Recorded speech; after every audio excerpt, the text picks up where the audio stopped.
Hello friends, बहुत बहुत स्वागत है आपका Python for web using Django के इस कोर्स में और मैं हूं आपका दोस्त सौरभ शुक्ला। दोस्तों, हम लोग आज देखने वाले हैं multiple applications in a single project. यानी इससे पहले तक हम लोगों ने जो प्रोजेक्ट बनाया उसमें एक ही एप्लीकेशन बनाई, पर इस बार हम दो एप्लीकेशन बना रहे हैं एक ही प्रोजेक्ट में। तो हम लोग क्या करेंगे, स्टेप बाय स्टेप मैं आपको चीज़ें बता देता हूँ। सबसे पहली स्टेप जो हम लोगों को करनी रहती है, हमेशा ही हम करते हैं, वो है स्टार्ट प्रोजेक्ट। सबसे पहले हम क्रिएट करते हैं प्रोजेक्ट को, क्रिएट प्रोजेक्ट। और ये मैं आपको सीक्वेंस पूरा बता रहा हूं, हालांकि इसमें से बहुत कुछ काम हम लोग पिछले लेसन्स में कर चुके हैं तो हमें दोबारा करने की जरूरत नहीं पड़ेगी, लेकिन फिर भी हम एक बार रिवाइज कर रहे हैं कि स्टेप बाय स्टेप हमको क्या करना होगा अगर हम एक फ्रेश नया प्रोजेक्ट बना रहे हैं। प्रोजेक्ट क्रिएट करने के बाद क्रिएट करेंगे एप्लीकेशंस। एप्लीकेशंस क्रिएट करने के बाद जो तीसरी स्टेप होगी वो होगी settings.py के अंदर हम लोग कुछ एंट्रीज करते हैं। जैसे जो हमने एप्लीकेशन बनाई है उसकी एंट्रीज हमें करनी होती हैं, तो settings.py फाइल को हमें अपडेट करना होगा। ये हमारा हो जाएगा। इसके बाद फिर हम लोग बात करेंगे व्यू फंक्शन की, डिफाइन करेंगे व्यूज। जो views.py फाइल होती है, जो भी हम ऐप बनाते हैं उस फोल्डर के अंदर, अब क्योंकि हमारे इस प्रोजेक्ट में दो एप्लीकेशंस बनेंगी तो दोनों एप्लीकेशन के अंदर अलग अलग views.py फाइल होगी। फिर अगली स्टेप में हम लोग जब व्यू फंक्शंस हमारे बन जाएंगे तो हम URL पैटर्न सेट करेंगे, यानी सेट URLs। ठीक है, और एक बार जब हमारा URL भी सेट हो जाएगा, हमारा प्रोजेक्ट बन के तैयार हो जाएगा, तो हम लोग रन करेंगे सर्वर को एंड लास्टली हम लोग सेंड करेंगे रिक्वेस्ट, ताकि हम चेक कर सकें कि हमारा प्रोजेक्ट सही से काम कर रहा है या नहीं कर रहा है। तो चलिए सबसे पहले हम लोग देखते हैं प्रोजेक्ट कैसे क्रिएट करना होता है। स्टेप बाय स्टेप हम लोग चीज़ें कर रहे हैं। जैसे सबसे पहले हम लोगों को क्रिएट करना है प्रोजेक्ट, तो हम लोग क्या लिखते हैं, कमांड हम लोग लिखते हैं। देखिए, आपको कमांड प्रॉम्प्ट पे जाना है। ये सारी चीज़ें मैं दोबारा करके नहीं बता रहा हूँ क्योंकि आप लोग ऑलरेडी कर चुके हैं इसको। तो आप लिखेंगे Django, Django के बाद आप लिखेंगे -admin start project. Start project के बाद आप जो भी प्रोजेक्ट का नाम लिखना चाहते हैं, जैसे फर्स्ट प्रोजेक्ट, और ये चीज़ हम कर चुके हैं इसलिए मैं इसको कमांड प्रॉम्प्ट पे टाइप दोबारा से नहीं कर रहा हूं क्योंकि हमारा फर्स्ट प्रोजेक्ट क्रिएट हो चुका है। और उसके बाद जब आपको एप्लीकेशंस क्रिएट करनी है तो हम लोग एक एप्लीकेशन पिछले लेसन में बना चुके हैं जिसका नाम हमने रखा था टेस्ट ऐप। और कैसे बनाया था, हमने फर्स्ट प्रोजेक्ट फोल्डर के अंदर जाकर कमांड लिखी थी पाइथन के बाद manage.py, ठीक है, स्टार्ट ऐप, और स्टार्ट ऐप के बाद हमने ऐप का नाम लिखा था। तो हमने कौन सी ऐप का नाम लिखा था, टेस्ट ऐप। लेकिन अब हम एक और बनाने वाले हैं, तो हम लिखेंगे पाइथन manage.py स्टार्ट ऐप, और अब जो मैं ऐप बनाने वाला हूं उसका नाम रख रहा हूं एग्जाम। ठीक है, तो ये हम लोग करने वाले हैं। चलिए मैं साइमल्टेनियसली करके बताता हूं। ये दूसरी स्टेप है, ठीक है, ये पहली स्टेप हो चुकी है, उसके बाद दूसरी स्टेप है ये, ठीक है ना, ये फर्स्ट स्टेप थी और ये दूसरी स्टेप है। चलिए, तो कमांड प्रॉम्प्ट पे मैं करके बता रहा हूं, cmd एंड यहां पर ये विंडो ओपन हो चुकी है। इसके अंदर सबसे पहले मुझे जाना पड़ेगा वर्क स्पेस फोल्डर में। वर्क स्पेस फोल्डर कहाँ है, एफ ड्राइव के अंदर cd प्रोजेक्ट्स, और उसके भी अंदर हम लोग जाएंगे फर्स्ट प्रोजेक्ट। देखिए, फर्स्ट प्रोजेक्ट फोल्डर के अंदर हम आ चुके हैं। अब हम लोग जानते हैं टेस्ट ऐप हम बना चुके हैं, अब एक एग्जाम नाम की ऐप और बनानी है। तो हम कैसे लिखेंगे, हम लोग लिखेंगे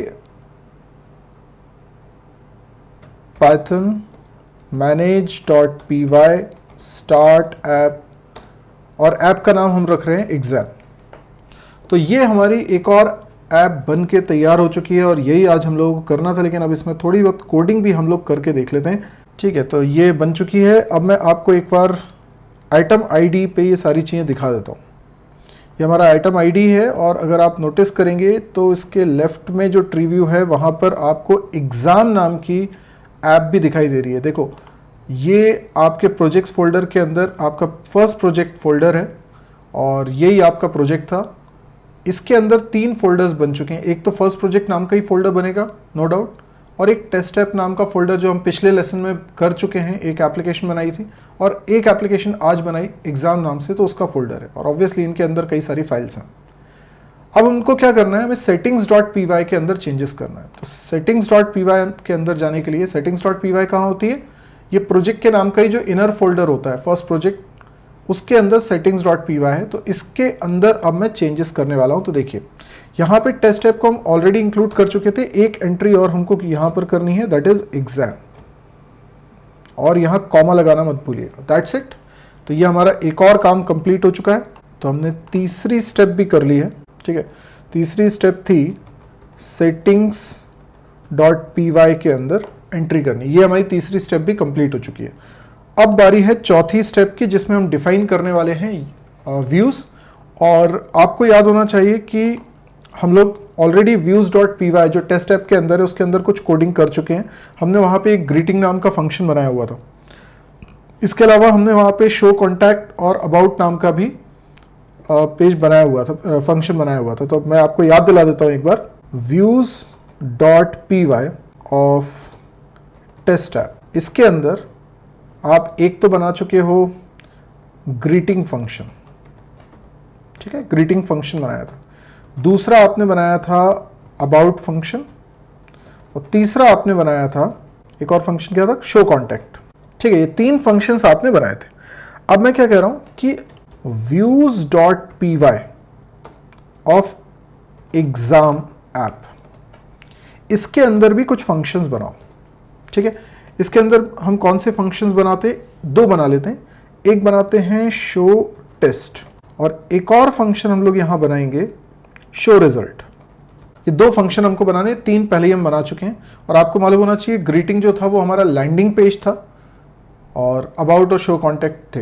तो इनके यूआरएल्स भी हम लोग लिख चुके हैं, लेकिन वो अगली स्टेप में देखेंगे। अभी स्टेप नंबर 4 में हम लोग क्या कर रहे हैं, ये पहला काम हम कर चुके हैं, ये हो चुका है। अब हम लोग एग्जाम के अंदर जो views.py है उसके अंदर 2 फंक्शन बनाते हैं, शो टेस्ट और शो रिजल्ट, ठीक है। तो चलिए इसकी कोडिंग देख लेते हैं। ये देखिए टेस्ट ऐप के अंदर जो views.py था उसमें तो हम ऑलरेडी ये फंक्शंस बना चुके थे। अब लेकिन मैं क्या करूँगा, एग्जाम के अंदर जो views.py है उसके अंदर कोडिंग करूँगा। ये देखिए इसके अंदर भी मैंने इंपोर्ट कर लिया है HTTP रिस्पॉन्स को, और अब यहाँ पे फंक्शन बना रहा हूँ। 2 फंक्शन हम लोगों को बनाने, एक हम लोगों को बनाना है शो टेस्ट, और इसमें हमें लिखना होता है रिक्वेस्ट कोलन, अभी मैं यहाँ लिख देता हूँ पास। और एक और फंक्शन हम लोगों को बनाना पड़ेगा शो रिजल्ट, इस पर भी रिक्वेस्ट। अभी बहुत ज़्यादा कोड हम इसमें लिखना नहीं चाह रहे, अभी सिर्फ समझने के लिए हम लोग कोडिंग कर रहे हैं। जैसे यहाँ पर मैं ऐसा करता हूँ शो टेस्ट, तो मैं टेस्ट के लिए एक पेज बना देता हूँ। अभी मैं सिंपली एक मैसेज लिख रहा हूँ, अभी मैं ज़्यादा कोड नहीं लिख रहा हूँ। आगे हम लोग आगे के एग्जाम्पल्स में इसको और थोड़ा मॉडिफाई करेंगे और इसमें थोड़ा सा मीनिंगफुल कोड लिखेंगे।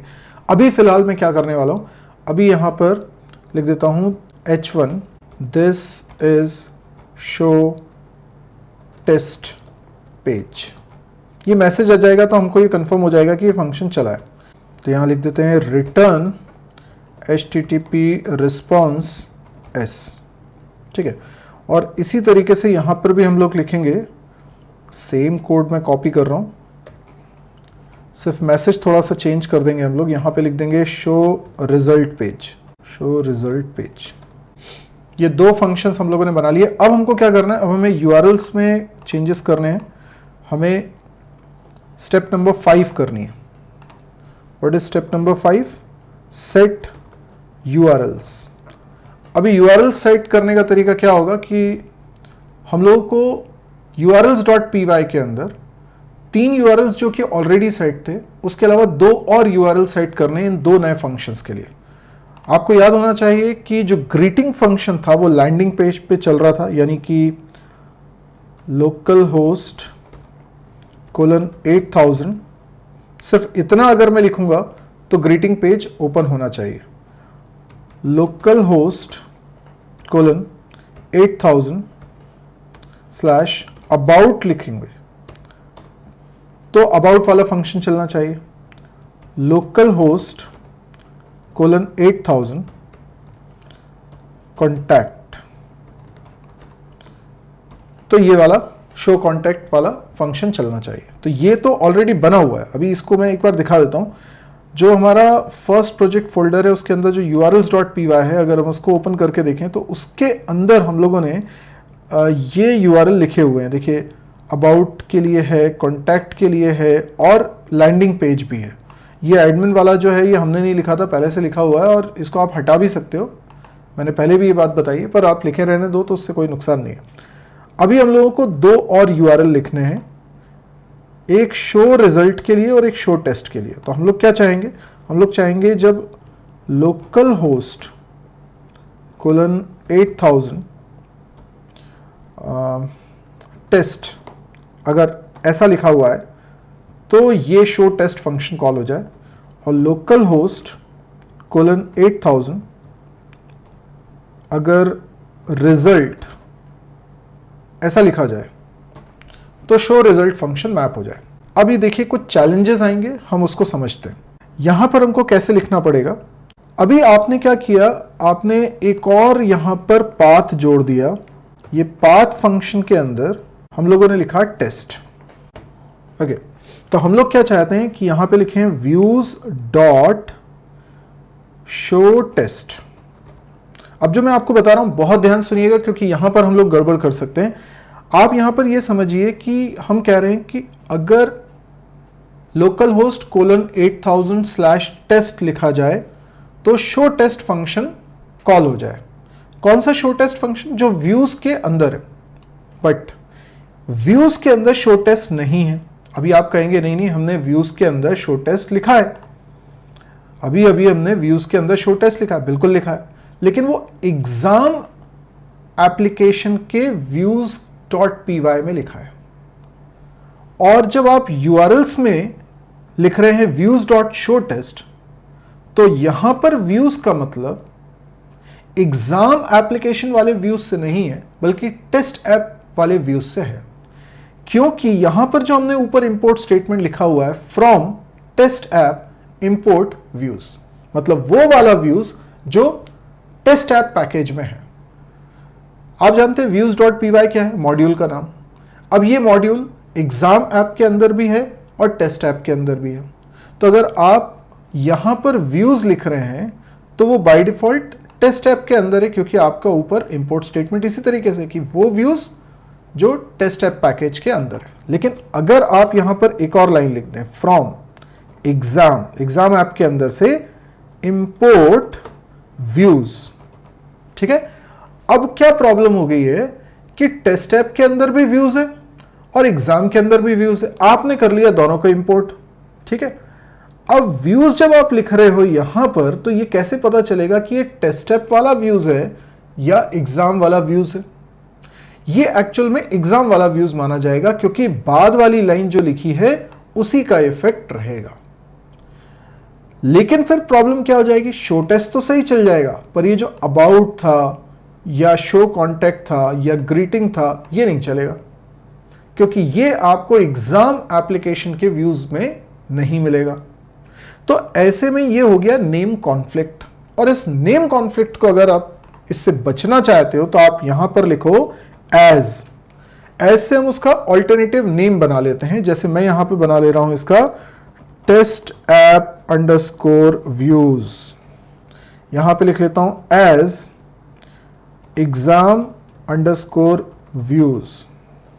इससे ये होगा कि जहां जहां मैं व्यूज लिख रहा था, अब मैं व्यूज नहीं लिखूंगा, अब मैं उसका अल्टरनेटिव नेम लिखूंगा। तो जैसे शो टेस्ट है तो उसमें लिखूंगा एग्जाम अंडरस्कोर व्यूज, और जो अबाउट था वहां लिखूंगा टेस्ट ऐप अंडरस्कोर व्यूज।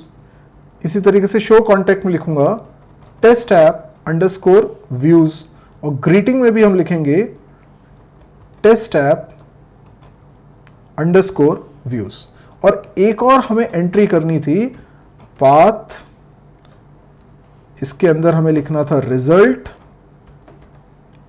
और इसमें हम लोग लिख रहे हैं exam underscore views dot show result. और ये कॉमा जरूर लगाइएगा, इसको मत भूलिएगा। तो आई गेस ये हमारा यूआरएल्स वाला काम भी कंप्लीट हो चुका है। तो हम लोगों ने यूआरएल्स भी लिख लिया है। ये कोड जो मैं लिख रहा हूँ ये आपके साथ शेयर कर दूंगा, ये वाला पोर्शन, तो आपको दिक्कत नहीं जाएगी। लेकिन अब हमारी 5वीं स्टेप हो गई और 6वीं और 7वीं स्टेप तो बहुत आसान है। हमें ये सारे यूआरएल्स को चेक करना है। तो हम लोग सबसे पहले रन करते हैं सर्वर को। इसके लिए हम लोग क्या लिखेंगे, पाइथन manage.py रन सर्वर, और ये सर्वर जैसे ही रन होता है तो फिर हम लोग चेक करते हैं यूआरएल सेंड करके। ओके, ये रन हो गया है, कोई भी एरर नहीं है। अब मैं यहाँ पर आपको चला के दिखाता हूँ। सबसे पहले तो लैंडिंग पेज पे हम लोग चलें, ये लोकल होस्ट 8000, और ये हम लैंडिंग पेज पर आ गए हैं। ये बिल्कुल सही चल रहा है। अब हम लोग पहले टेस्ट ऐप वाले ही तीनों यूआरएल्स चेक कर लेते हैं, जैसे अबाउट, ये अबाउट, देखिए this is an about page, ये भी बिल्कुल सही चल रहा है। इसी तरीके से हम लोग चेक कर लेते हैं कॉन्टैक्ट,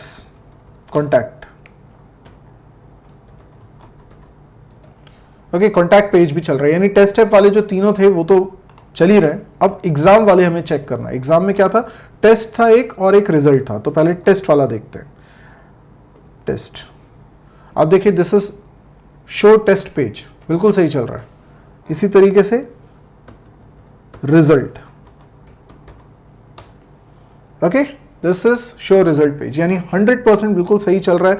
अब इस चीज को मैं आपके साथ शेयर कर दूंगा, ये पूरी की पूरी चीजें लिख दूंगा। लेकिन आपने जो ऑल्टरनेटिव नेम, जो नेम कॉन्फ्लिक्ट हो रहा था, उसका जो रेजोल्यूशन हम लोगों ने किया है उसको आप जरूर ध्यान रखिएगा। बाकी सारी चीजें तो मैं आपको नोट्स के फॉर्म में प्रोवाइड कर ही रहा हूं। तो आज के लिए इतना ही दोस्तों, थैंक यू, गुड बाय।